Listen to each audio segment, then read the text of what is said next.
Katatapos pa lang nga ng Olympic Games ay mainit ng pinag-uusapan ngayon ang Emirates NBA Cup. Ito ang ikalawang in-season tournament sa NBA. Maalala pa natin ang nag-champion sa nakaraang in-season tournament, ang Los Angeles Lakers kontra nga sa Indiana Pacers. At si LeBron nga ang itinanghal na kauna-unahang in-season tournament MVP. Ang susunod na NBA Cup ay magsisimula sa November 12 US time. Gaganapin naman ang semifinal matchup sa December 14 US time. At gaganapin naman ang championship game sa December 17 US time sa T-Mobile Arena sa Las Vegas. Ang NBA Cup ay binubuo ng dalawang kategorya, ang group play at knockout round. Ang lahat ng 30 teams ay hinati sa 6 na grupo, 3 sa East at 3 sa West. Lahat ng teams ay ginupo base sa win-loss record nila noong 2023 to 2024 regular season. Ang East A ay binubuo ng Knicks, Magic, Sixers, Nets at Hornets. Samantalang sa East B ay Bucks, Pacers, Heat, Raptors at Pistons. Ang S3 naman ay binubuo ng Celtics, Cavaliers, Bulls, Hawks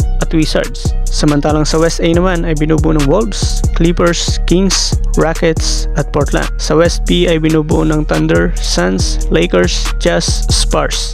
At sa West C naman ay binubuo ng Nuggets, Mavericks, Pelicans, Warriors at Memphis. Ito nga ang mga abangang laban sa unang linggo ng NBA Cup. Sa November 12 US time, unang maghaharap ang Dallas at Golden State, home court ng Warriors. Ito ang unang laro ni Klay kontra sa mga dating teammates na sina Steph at Draymond. Matapos nga maglaro sa Bay Area ng 13 years, manalo ng 4 na championship at ma-select ng 5 beses bilang All-Star. Aabangan nga dito magiging reaksyon ng mga Warriors fans dito kay Klay.